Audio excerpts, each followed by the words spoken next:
On écoute. Je pense qu'ils ont maintenant tiré une bonne leçon et compris à quel genre de nation ils ont affaire. Une nation qui n'hésite pas à se défendre et qui est prête à poursuivre la guerre où qu'elle mène et à la mener aussi loin que nécessaire. Écoutez, moi, Magali, c'est ma conviction du jour. Je trouve que dans cette grande confrontation entre l'Iran, pour faire simple, et les États-Unis et Israël de l'autre côté, je trouve que, contre toute attente, militairement, l'Iran est en train de remporter des victoires. Le ministre des Affaires étrangères iranien disait que Téhéran avait passé les 20 dernières années à étudier les guerres américaines et justement ça fait 20 ans qu'ils préparent en fait ce qui est en train de se passer aujourd'hui et ils ont mis au point un système qu'ils ont appelé le système de défense en mosaïque, un système complètement décentralisé. C'est une information que j'avais pas. Donc ce dispositif en mosaïque, c'est-à-dire la tête est morte, Téhéran n'est plus là, vous agissez militairement de façon autonome dans les régions, ça a été pensé. Ça a été réfléchi, ça a été pensé justement en tirant les leçons de ce qui s'était passé en Irak en 2003 et bien sûr aussi en Afghanistan. C'est ce qui explique aujourd'hui la résilience dont vous parliez des Iraniens. C'est-à-dire ils ont prévu ce qui est en train de se passer, alors que du côté américain, on l'a beaucoup dit sur ce plateau, on sent une impréparation. Remarquez bien, ils ont tous changé de discours. Concernant le détroit d'Ormuz, le nombre de navires de guerre ne changera pas grand-chose. Ce qui compte vraiment, c'est la position stratégique de l'Iran aujourd'hui, extrêmement difficile à pénétrer. L'Iran contrôle la rive nord et une grande partie des hauteurs environnantes, ce qui lui donne un avantage géographique énorme. Le détroit est étroit, bordé de montagnes iraniennes sur son côté. Cela permet à l'Iran de déployer des systèmes mobiles et cachés très près de la zone de transit. L'Iran a construit depuis des années un réseau massif de tunnels et bases enterrées dans les montagnes. Ces installations abritent des stocks importants de missiles balistiques, de croiseurs anti-navires, de drones kamikazes et d'autres armes inconnues du grand public. Ces sites sont conçus pour survivre à des frappes aériennes et pour permettre des tirs rapides, dispersés et efficaces. L'Iran dispose d'un énorme arsenal. Pour les États-Unis, ce serait extrêmement risqué et coûteux en vies humaines et en moyens. Les chances de succès d'une opération américaine sont extrêmement faibles. Cela fait plus de 35 ans que l'Iran développe et accumule des missiles, des drones de différents modèles. Plus de 35 ans. Et certains ne comprennent toujours pas ce que cela implique dans une guerre asymétrique. À l'instant, Joe Kent, qui est numéro 2 ou numéro 3 de l'antiterrorisme de l'administration Trump, vient d'annoncer sa démission. Je cite le pourquoi de sa démission. Je ne peux pas en toute conscience soutenir la guerre en cours en Iran. L'Iran ne représentait aucune menace imminente. C'est le numéro 2 ou 3 de l'antiterrorisme aux États-Unis. L'Iran ne représentait aucune menace imminente pour notre nation et il est clair que nous avons commencé cette guerre en raison de la pression d'Israël et de son puissant lobby américain. Débat qui bouillonnait, je dirais, dans la marmite politique américaine et l'eau bouillante commence à en sortir. C'était tout de même le directeur du Centre national américain pour le contre-terreau. Il détenait des preuves solides que l'Iran ne représentait aucune menace imminente pour les États-Unis et même pour la région. Pourtant, la guerre a été déclenchée sous la pression de l'entité et de son puissant lobby à Washington. Il a fini par démissionner. Et comme souvent, on le traitera de pro-iranien ou de propagandiste en oubliant qu'il occupait l'un des postes les plus sensibles de l'appareil sécuritaire américain. On ne nomme pas n'importe qui à ce poste aux États-Unis. Pendant ce temps, on continue de mentir aux populations, de manipuler l'opinion et de fabriquer des récits pour justifier la guerre et expliquer ce qui est en train de se produire. Et voilà que l'entité appelle ouvertement les Iraniens à renverser leur gouvernement et à prendre leur destin en main. Je ne sais pas si ces annonces sont faites exprès. On dit souvent que les mêmes causes produisent les mêmes effets. Ces éliminations ciblées risquent surtout de renforcer le soutien au gouvernement. En Iran, tous ces dirigeants savent qu'ils figurent sur une liste de cibles. Plus vous les éliminerez, plus vous ferez émerger des personnes qui ne seront pas raisonnables. Un impressionnant brasier et une colonne de fumée noire qui s'élève dans le ciel de Dubaï. L'aéroport, l'un des principaux au monde, vient d'être touché par une attaque de drone. Preuve, au 17e jour de guerre, de la capacité du pouvoir iranien à mener encore des attaques destructrices. Alors que le conflit s'enlise, Donald Trump est-il dans une impasse? Le président américain dénonce l'immobilisme de ses alliés, notamment au sein de l'OTAN, après leur avoir demandé de l'aide durant le week-end. On préfère ne pas s'en mêler, m'ont-ils dit. Vous voulez dire que ça fait 40 ans qu'on vous protège et vous refusez de nous aider pour quelque chose de mineur ? L'amertume de Donald Trump face au blocage du détroit d'Ormuz. À ce stade, la France, l'Allemagne, le Royaume-Uni, le Japon et l'Australie n'ont pas souhaité s'engager à envoyer des navires. Même si le président américain garde l'espoir de voir certains alliés s'impliquer, comme la France. Je pense que Macron va nous aider. Nous nous sommes parlé hier.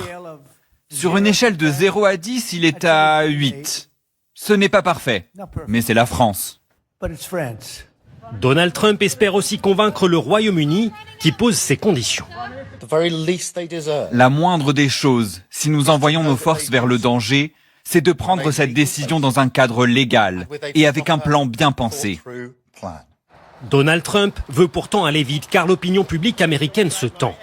En Pennsylvanie, ce transporteur routier nous explique que l'augmentation du prix de l'essence coûte très cher à sa société.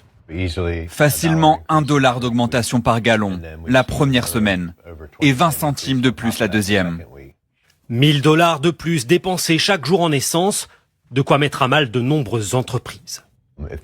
Si ça continue pendant des semaines, des mois, peut-être un an, beaucoup de petites sociétés vont devoir mettre la clé sous la porte.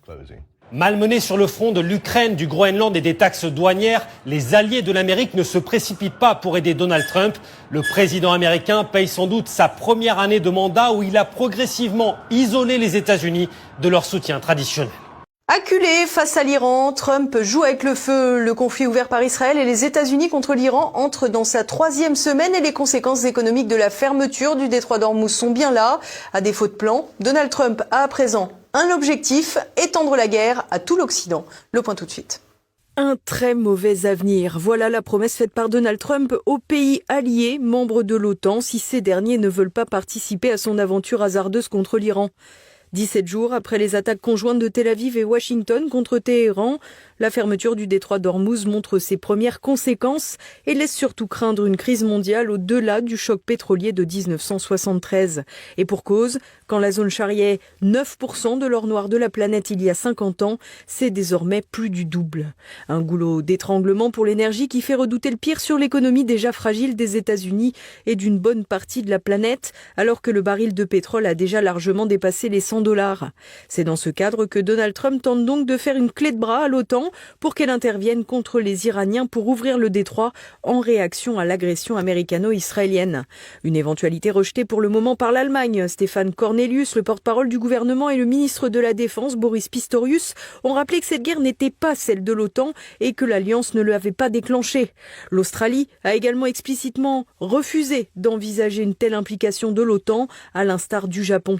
Emmanuel Macron reste quant à lui avec la nouvelle version de son ambiguïté stratégique et sa posture défensive avec le porte-avions Charles de Gaulle déployé en Méditerranée. Le président français a d'ailleurs tenu à rassurer sur les inquiétudes quant à l'économie mondiale et les tensions autour du pétrole. Il n'est pas question de compenser en levant les sanctions contre la Russie. Au-delà de cela, nous avons acté également dans ce G7 que cette situation ne justifiait en aucun cas de lever les sanctions qui existent à l'égard de la Russie, qu'elle devait continuer cette situation ne devait pas, évidemment, réduire notre attention à l'Ukraine, au soutien à l'Ukraine et à la clarté que nous avons en termes de sanctions à l'égard de la Russie. Une fermeté dans l'effondrement qui a de quoi sidérer. Nombre de pays ont toutefois rappelé utilement que la meilleure façon de débloquer le détroit d'Ormuz serait d'en finir avec le conflit déclenché par Trump et Netanyahou. Dans ce cadre, Trump a estimé que Téhéran n'était pas encore à l'heure des négociations. Ils veulent négocier, ils en ont vraiment envie. Je ne pense pas qu'ils soient prêts. Ils en ont vraiment envie comme il se doit, mais je ne pense pas qu'ils soient prêts à faire ce qu'ils doivent faire. Je pense qu'ils le seront à un moment donné. Des propos aussi clairs que son plan depuis le début des opérations. Dans ce cadre, les frappes israéliennes et américaines se poursuivent sur l'Iran en ciblant les capacités balistiques et les infrastructures et usines militaires. Donald Trump affirme depuis plusieurs jours avoir réduit à néant les capacités de frappe de son adversaire. En réponse, Téhéran a dégainé pour la première fois son missile Sedjil sur Israël dimanche. Il s'agit d'un missile balistique à 2 étages dit dansant car il a une grande manœuvrabilité et rend difficile son évitement. Lancé dans une salve avec d'autres missiles, notamment des Khorramshahr, on ignore s'il a pu être neutralisé par la défense antiaérienne israélienne, mais plusieurs dommages ont été recensés après l'opération, notamment sur un consulat américain. À la suite de ces frappes, des rumeurs quant à l'état de Benjamin Netanyahou ont surgi sur la toile. D'aucuns l'annoncent mort, d'autres blessés, le tout contredit par des vidéos souvent réalisées avec de l'intelligence artificielle au point qu'il soit difficile d'avoir les idées claires sur la situation. Téhéran continue également de viser les bases américaines dans les pays du Golfe, notamment au Koweït et aux Émirats, où un civil serait mort après que sa voiture a été touchée par un missile. L'aéroport de Dubaï a également été fermé plusieurs heures après la chute d'un autre missile, de quoi limiter le manque à gagner du trésor public français dans les semaines à venir. De son côté, Israël, dans sa confrontation avec le Hezbollah, frappe aussi le Liban, dans la région du sud du pays, mais aussi à Beyrouth, ainsi que dans les villages chrétiens que les habitants refusent de quitter. L'armée israélienne exige en effet l'évacuation complète du territoire au sud du fleuve Litani, zone qui devait être quittée par le Hezbollah depuis l'accord de cessez-le-feu de 2024. Tout porte désormais à croire qu'Israël souhaite occuper la zone. Quoi qu'il en soit, le Liban s'enfonce petit à petit dans la crise avec des exodes massifs et contraints de la population dans un relatif désintérêt diplomatique, alors que les conséquences humanitaires, politiques, économiques et migratoires ne devraient pas tarder à s'abattre sur l'Europe. À Budapest, les commémorations de la Révolution de 1848 avaient une allure de démonstration de force à moins d'un mois des élections législatives. Viktor Orban a désigné Volodymyr Zelensky comme son principal adversaire, tandis que les concurrents du Premier ministre hongrois préconisent quant à eux un alignement sur Bruxelles. Décryptage, Nicolas de Lamberterie. Un mois avant les législatives, les rues de Budapest étaient noires de monde en ce dimanche 15 mars. En effet, ce jour de fête nationale commémore l'insurrection des Hongrois contre les Habsbourg en 1848 et constitue l'occasion pour les différentes forces politiques de rassembler leurs troupes. C'est ainsi que le Premier ministre Viktor Orban et son principal concurrent Péter Magyar avaient mobilisé autant que puissent se faire leurs sympathisants, tous deux à différents points de Budapest. Difficile de déterminer avec certitude qui a rassemblé le plus de monde ce dimanche, mais une chose semble acquise. Chaque camp avait au moins mobilisé 100 000 personnes, ce qui fait beaucoup dans un pays de moins de 10 millions d'habitants. Pour Viktor Orban, il s'agissait d'une répétition de la traditionnelle marche de la paix, un événement régulièrement organisé par ses partisans. D'année en année, à chaque fois que Budapest a un bras de fer avec Bruxelles, il y a cette initiative, cette marche pour la paix, pour démontrer que la politique hongroise s'appuie sur un plébiscite populaire et non pas sur un pays pris en otage par un parti impopulaire. De manière générale, la Hongrie de Viktor Orban a identifié Bruxelles et ce rouleau compresseur fédéraliste comme le principal danger pour la souveraineté nationale. Là, on voit qu'il y a un déplacement de l'antagonisme, puisque l'Ukraine devient le levier par lequel le fédéralisme poursuit sa marche en avant. Ça a été les politiques de relance post-Covid il y a quelques années. Maintenant, c'est clairement la guerre en Ukraine qui sert de levier pour endetter l'Europe et pour coaliser des nations sous le giron de Bruxelles. Et dans un discours offensif comme rarement, Viktor Orban a réservé l'essentiel de ses attaques pour son homologue ukrainien Volodymyr Zelensky en réponse aux menaces et chantages émis par ce dernier à l'encontre de la Hongrie ces dernières semaines. Látjátok, ukránok! Látod, Zelensky! Ez itt a magyarok 1000 éves állama. Vous voyez cela, Ukrainiens? Tu vois cela, Zelensky? Ici se trouve l'état millénaire des Hongrois. Vous croyez pouvoir nous intimider avec un blocus pétrolier, du chantage et des menaces contre nos dirigeants? Soyez raisonnables et cessez cela. Celui qui veut briser les Hongrois doit se lever plus tôt, bien plus tôt, quelques centaines d'années plus tôt. Nous n'avons pas destiné aux mères de nos enfants le sort d'enterrer leurs fils sur une terre étrangère, sous les drapeaux étrangers. Il est temps que Kiev et Bruxelles le comprennent aussi. Nos fils ne mourront pas pour l'Ukraine, ils vivront pour la Hongrie. Et je me tiens aujourd'hui encore à un tel carrefour avec vous lorsque je dis non aux Ukrainiens. Nous devons choisir qui formera le gouvernement, moi ou Zelensky. Avec toute la modestie requise, je me recommande à votre choix. Én vagy Zelensky, kellő szerénységgel ajánlom magamat.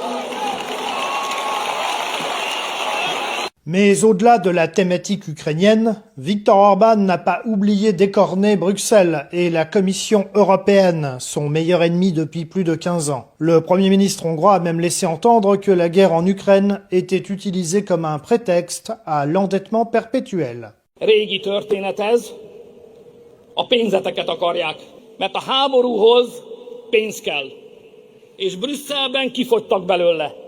C'est une vieille histoire. Ils veulent votre argent. En effet, la guerre coûte de l'argent. Et à Bruxelles, ils n'en ont plus. Il leur faut renflouer les caisses. Il leur faut aussi l'argent des Hongrois. Et même cela ne leur suffit pas. Il leur faut aussi des prêts, beaucoup, et sur le long terme. Il leur faut également la garantie des États membres. Még a gyerekeink és az unokáink pénzét is meg akarják szerezni. Ukrajnára hivatkozva.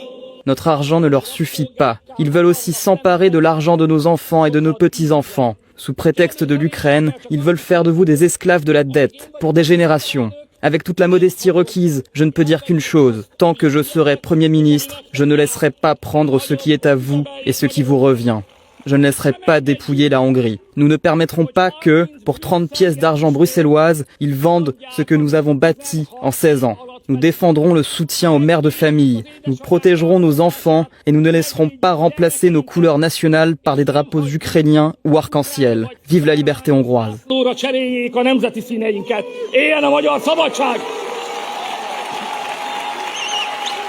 Du côté des opposants, ils étaient réunis en très grand nombre place des Héros pour écouter le discours de Péter Magyar, ancien apparatchik de la galaxie Orban, devenu principal opposant en moins de 2 ans. Sans réel programme autre que le dégagisme anti-Orban et le réalignement sur Bruxelles et la Commission européenne, Péter Magyar a tenu un discours qui était presque le miroir inversé d'Orban, en présentant le Premier ministre comme un despote corrompu. Au final, difficile malgré tout de faire ressortir un vainqueur de cette journée, étant donné que les mobilisations des deux camps étaient équivalentes. Certains feront toutefois remarquer qu'étant donné que la base électorale de l'opposition se trouve principalement à Budapest, un nombre équivalent de sympathisants mobilisés donne clairement les faveurs à Viktor Orban. Les Hongrois donneront le verdict de cette campagne bien incertaine qui sera scrutée très au-delà de la Hongrie le dimanche 12 avril prochain.